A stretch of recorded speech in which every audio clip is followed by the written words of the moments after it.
Usually, we think that the feelings that we have inside or within ourselves will not have much impact on the way of our life. But the dynamics of inner heart and meditation have a lot of value. Let us see this through this interesting story.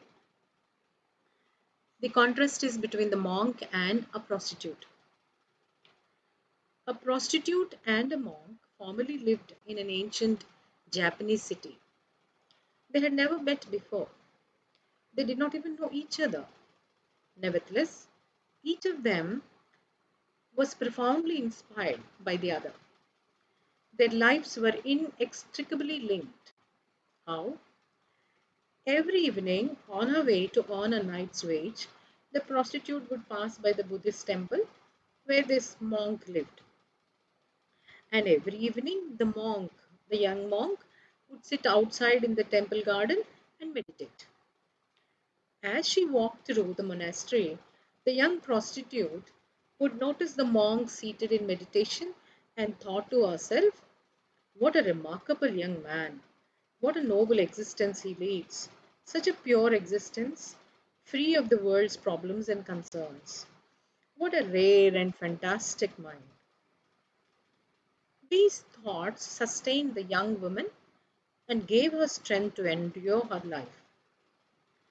Just to know that someone was leading such a pure life gave her both hope and encouragement, even though she knew that she and her purity could never be her own.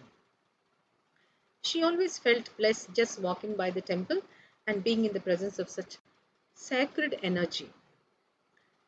Despite being to be in profound meditation, the monk couldn't help but notice the woman. As the young woman strolled by the temple every evening, the monk became preoccupied and thought to himself, what a depraved woman she is. What chance does she have or has of making a living doing what she does? How low can a person go, selling her body? Where is her dignity and self respect? What a squandered existence.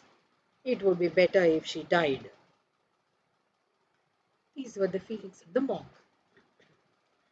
Now let's see the consequences of the hidden motivation.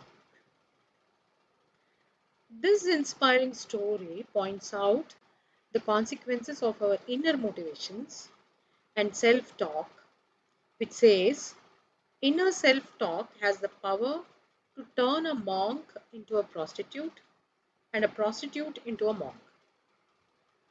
It isn't the outer garments that count always. In the company of the young woman, the monk lost all peace of mind, while the young woman experienced a peace of mind she had never imagined before and possible. What a turn of events! The prostitute, not the monk, was the one who tapped into true meditation power. Where did the true power come from? Despite the fact that the monk and the prostitute were major influences in each other's lives. What was the true cause of the monk's anguish and the woman's tranquility? It was their inner self talk that was at the root of the problem in each case. In the presence of the monk, the young woman's inner monologue was pure and unselfish. In the presence of the women, the monk's inner monologue was severely disturbed. Similarly, our world's peace or suffering is determined by these inner dynamics, internal motivation, and self talk. Some rise by sin and some fall by virtue. What a message! Thank you. Jai Sri Krishna.